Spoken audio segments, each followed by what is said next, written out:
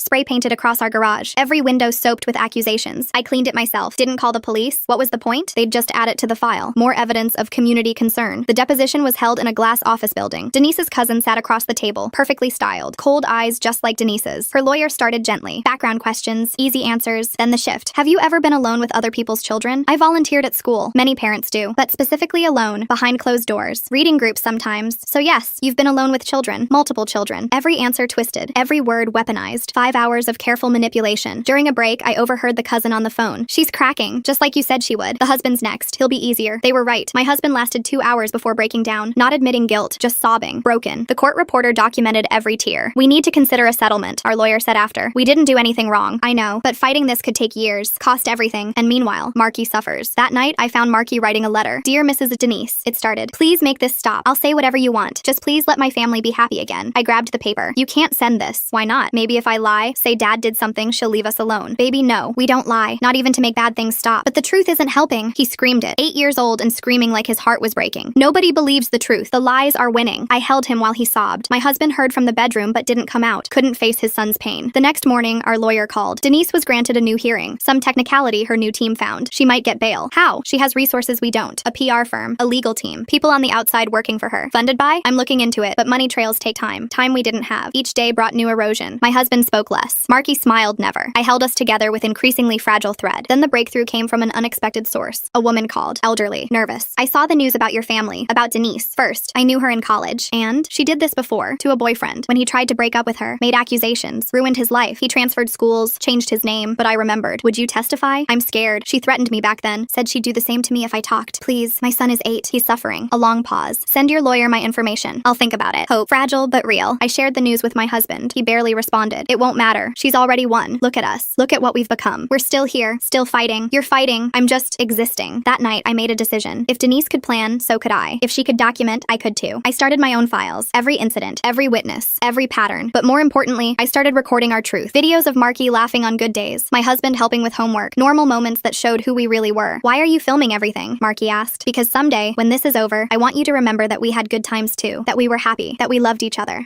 We still do, right? Of course, baby. Always. But even as I said it, I wondered, how much could love withstand? How many lies could a truth survive? The answer came sooner than expected, but not in the way I'd imagined. The answer came at 2 a.m. when our smoke alarm started shrieking. I bolted upright, smelling nothing. My husband stumbled from bed as I ran to Marky's room. Empty. His window stood open, curtains billowing in the night air. I screamed his name while my husband checked every room. Nothing. I grabbed my phone to call 911 when it buzzed. A text from an unknown number. Check your mailbox. Inside was a photo of Marky sitting in someone's kitchen, eating cereal. The timestamp showed 10 minutes ago. Another text arrived. He's safe for now. Come alone to 4782 Pine Street. Tell no one. My husband grabbed his keys, but I stopped him. The address was only 6 blocks away, in our neighborhood. She has allies here, I whispered. Someone we see every day. We argued briefly before I convinced him to stay and watch for Marky's return. I drove slowly, checking every parked car. The house was dark except for a kitchen light. I recognized it immediately. The Johnsons, the ones who'd hosted the neighborhood meeting. Mrs. Johnson answered my knock, her face carefully neutral. Behind her, I glimpsed Marky at the table with her teenage daughter. Come in, she said. We need to talk. The kitchen smelled like coffee and lies. Marky jumped up when he saw me, but Mrs. Johnson's daughter held him back. Sit down, Mrs. Johnson said. Both of you. She placed a folder on the table. Inside were photos of my family. At the park, the grocery store. Through our windows. Dozens of surveillance shots spanning weeks. Denise asked me to watch you, she said. Paid me well. Said you were dangerous. You kidnapped my son. I invited him over when I saw him crying in your backyard at midnight. Again. She leaned forward. Do you know what he told me? That he was practicing being alone. Because soon you'd both be in jail and he needed to be ready. Marky stared at his hands. I didn't mean to tell her. It just came out. Mrs. Johnson continued. I've been sending Denise reports, photos, updates. But tonight, she gestured to Marky. Tonight, I realized I'm surveilling a family being destroyed, not protecting children from predators. So you'll stop? I already have, but others won't. She has people at the grocery store, the gas station, the pediatrician's office. She slid a paper across the table. These are the ones I know about. 7 names. 3 I recognized. Our pharmacist, the librarian who'd helped me research homeschooling, the mom who'd smiled sympathetically at the park yesterday. Why tell me now? Because Denise called tonight. From jail. Said phase 2 starts tomorrow. Mrs. Johnson's voice dropped. She's getting out on bail. Her supporters raised the money. I grabbed Marky and left. At home, my husband was pacing the driveway. We packed essentials while Marky slept in the car. By dawn, we were 3 towns over in a rundown motel that accepted cash. We can't run forever, my husband said, staring at the water-stained ceiling, just until we figure out our next move. But Denise was already ahead of us. My phone rang at 7 a.m. Our lawyer. She's out, and she's filed an emergency motion. Says you fled with Marky in violation of the custody order. What custody order? I have full custody. The temporary one from yesterday's emergency hearing. The one you didn't attend because you weren't notified. She paused. How did she know you'd run? The motion was filed an hour before she was released. I thought of Mrs. Johnson. The phone call about phase 2. Had she been playing both sides? Within hours, an Amber Alert went out. Our faces on every news channel. Parents flee with child amid abuse allegations. The photo they used was one from Mrs. Johnson's surveillance file. Marky at the park, looking sad. Easy to misinterpret. We abandoned the car at a truck stop. Paid cash for bus tickets. But at the station, a security guard kept staring. I saw him reach for his radio. Bathroom, I whispered to my husband. We slipped out the back exit with Marky between us. Where are we going? Marky asked as we walked along the highway. Somewhere safe, baby. There's nowhere safe from her. His matter-of-fact tone chilled me. She told me once, at the old house, said she'd always find us. A pickup truck truck slowed beside us. The driver, an older man, studied our faces. My heart hammered as recognition dawned in his eyes. Then he looked at Marky, at my husband's protective grip, at our exhausted faces. "Hop in," he said. "I'm headed north." We drove in silence for an hour before he spoke. "My daughter went through something similar. Ex-husband made accusations. Took 2 years to clear her name. Lost everything fighting it. What happened to her? She survived. That's what matters." He glanced in the mirror at Marky, curled against my husband, finally accepting comfort. "You folks running or fighting?" "Both," I admitted. "Good. Running gives you time to plan the fight." He dropped us at a small town I'd never heard of, paid for a motel room, pressed cash into my hand when I protested. "Pass it forward someday," he said, driving off before I could thank him properly. That night, we watched the news coverage. Denise, looking fragile and noble, pleading for Marky's safe return. "I just want to protect him," she told reporters. "His parents are sick. They need help." The reporter mentioned our history of instability, the psychiatric evaluation I'd voluntarily sought, my husband's documented paranoia about recording himself, every attempt to defend ourselves twisted into evidence against us. "We should turn ourselves in," my husband said. "Explain everything." "With what proof? She's destroyed our credibility. We'll be arrested. Marky will go to foster care, to one of her people. So what do we do?" Before I could answer, Marky spoke from the other bed. "We fight back, but smart, like she does." Over the next 3 days, we developed our plan. Marky suggested most of it, his 8-year-old mind seeing patterns we'd missed. "She always knows where we'll go," he said, "because she thinks like a mean person. So we need to think different." Different meant unexpected. Instead of running farther, we circled back, rented a cabin just outside our home county, close enough to monitor Denise, but not where she'd look. I bought a laptop at a pawn shop, created anonymous accounts, started documenting, not defending ourselves. That hadn't worked. Instead, I focused on Denise, her patterns, her history. The breakthrough came when I found a cached webpage, a support group for victims of false allegations. Denise had posted there years ago, under a different name, but her writing style was unmistakable, bragging about destroying her ex-husband, sharing tactics, teaching others. "Look at this," I showed my husband. She admitted everything, names, dates, methods. It's from 3 years ago, under a fake name, but cross-reference it with public records. I pulled up court documents, marriage certificates, death records. It all matches. She documented her own crimes. We spent 2 days compiling evidence, Denise's posts, public records, the pattern spanning years. Then I did something I'd sworn I wouldn't. I called her sister. "I know you're scared," I said when she answered, "but we have proof now. Real proof. She can't hurt you if she's in prison." Silence. Then, "She's planning something big. Tomorrow, at the courthouse. She's filing to adopt Marky. Has a judge ready to sign off." "Which judge?" "Patterson. The one whose daughter she has leverage on." "What leverage?" "The daughter had termination of pregnancy in college. Denise has the medical records. If it comes out, the judge loses the evangelical vote next election." Another piece clicked. Denise didn't just plan moves. She planned entire chess games. "Will you testify?" I asked. I can't. She has photos of my kids, taken through their bedroom windows. Said if I ever turned on her, "We can protect you." Number you can't. But, she paused. "The storage unit. She moved everything after you broke in. Unit 12 now. The key's hidden in a fake rock by the office door. Whatever you're planning, do it fast." That night, while my husband stayed with Marky, I returned to the storage facility. The fake rock was exactly where she'd said. Inside Unit 12, I found Denise's insurance policy. Boxes of blackmail material on half the town. Judges, police officers, teachers, social workers. But more importantly, I found her journals. Years of detailed planning. Every manipulation documented like she was proud of it. And in the most recent entry, her plan for tomorrow's hearing. I photographed everything, uploaded it to multiple cloud services, sent copies to our lawyer, the FBI, the state attorney general. Then I did one more thing. I called the reporter who'd interviewed Denise. "I have a story for you," I said, "about a woman who's destroyed multiple families, and I have proof." She was skeptical until I sent her a sample. Photos of the storage unit, pages from Denise's journals, the cached web page where she'd bragged about her methods. "This is extensive," the reporter said. "Can you prove it's real? Come to the courthouse tomorrow. Watch what happens." The next morning, we entered the courthouse through the loading dock. A security guard I'd never seen before let us in, saying nothing. Sometimes angels appear in unexpected places. Courtroom B was packed. Denise sat at the plaintiff's table, perfectly composed. Her lawyer looked confident. Judge Patterson avoided eye contact with everyone. Our lawyer met us in the hallway. I filed an emergency motion to present new evidence, but Patterson will probably deny it. Let him try. We entered together. Denise's face flickered with surprise before resuming its mask. She hadn't expected us to show. The hearing began with Denise's lawyer painting us as unstable fugitives who'd endangered our son. Denise dabbed at dry eyes as she described her fear for Marky's safety. Then Judge Patterson spoke. "Given the circumstances, I'm inclined to grant temporary guardianship." "Your Honor," our lawyer interrupted, "we have evidence that directly impacts this case. I haven't approved any new evidence." "No, but the FBI has." The doors opened. Federal agents entered, followed by the reporter and her camera crew. Denise's composure finally cracked. "Your Honor," the lead agent said, "we need to speak with you privately about your daughter and Ms. Matthews's attempts to blackmail you." Patterson went pale.